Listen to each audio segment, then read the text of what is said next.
ನೋಡಿ ಮಗ, ಇದು ಕೇರಳದ ಪದ್ಮನಾಭ ಸ್ವಾಮಿ ಟೆಂಪಲ್. ಹೊರಗಿಂದ ನೋಡಿದ್ರೆ ಸಾಮಾನ್ಯ ಅನ್ಸ್ಬಹುದು, ಬಟ್ ಇದರ ಕೆಳಗೆ ಏನಿದೆ ಗೊತ್ತಾ? ಇಡೀ ಪ್ರಪಂಚದಲ್ಲಿ ಇರೋ ಅತಿ ದೊಡ್ಡ ನಿಧಿ. ಇಲ್ಲಿ ವಿಷ್ಣು ದೇವರು ಹಾವಿನ ಮೇಲೆ ಮಲಗಿದ್ದಾರೆ, ಆದ್ರೆ ಆ ಹಾವೇ ಈ ನಿಧಿಗೆ ಕಾವಲುಗಾರ. ಸುಮಾರು 2011ರಲ್ಲಿ ಕೋರ್ಟ್ ಆರ್ಡರ್ ಮೇಲೆ ಇಲ್ಲಿರೋ 6 ಸೀಕ್ರೆಟ್ ರೂಮ್ಗಳಲ್ಲಿ 5 ಓಪನ್ ಮಾಡಿದ್ರು. ಓಪನ್ ಆದಾಗ ಏನಾಯ್ತು ಅಂದ್ರೆ $22 ಬಿಲಿಯನ್ ಚಿನ್ನಾಭರಣಗಳು ಸಿಕ್ಕಿದ್ವು.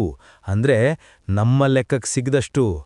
ಇಷ್ಟು ಸಂಪತ್ ಸಿಕ್ಕಿದ್ರು ಒಂದು ರೂಮ್ ಇವತ್ತಿಗೂ ಕ್ಲೋಸ್ ಇದೆ. ಅದೇ ಈ ಕಥೆಯ ಹೀರೋ, ಅದುವೇ ಕಲ್ಲರ ಬಿ ರೂಮ್. ಮಗ, ಇದೇನು ಸುಮ್ಮನೆ ಬಾಗ್ಲಲ್ಲ, ಇದಕ್ಕೇನು ಲಾಕು, ಕೀ ಅಥವಾ ಬೋಲ್ಟ್ ಏನೂ ಇಲ್ಲ. ಬಾಗ್ಲ ಮೇಲೆ ಒಂದು ಬೃಹತ್ ಹಾವಿನ ಚಿತ್ರ, ಅಂದ್ರೆ ನಾಗಪಾಶ ಕೆತ್ತಿದ್ದಾರೆ. ನಮ್ ಜನ ಏನ್ ಹೇಳ್ತಾರೆ ಅಂದ್ರೆ ಇದನ್ನ ಮಂತ್ರದಿಂದಲೇ ಸೀಲ್ ಮಾಡಿದ್ದಾರೆ ಅಂತ. ಈ ಡೋರ್ನ ಓಪನ್ ಮಾಡೋಕೆ ಹೋದ್ರೆ ಟೆಂಪಲ್ ಮಾತ್ರ ಅಲ್ಲ, ದೇಶಕ್ಕೆ ಕೇಡಾಗುತ್ತೆ ಅಂತ ಹೇಳಿದ್ದಾರೆ.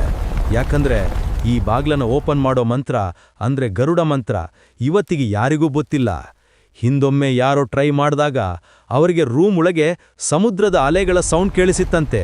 ಅದಕ್ಕೆ ಅಂದಿನಿಂದ ಇವತ್ತಿನವರೆಗೆ ಈ ಕಲ್ಲರ ಬೀಯನ್ನು ಮುಟ್ಟಿಲ್ಲ.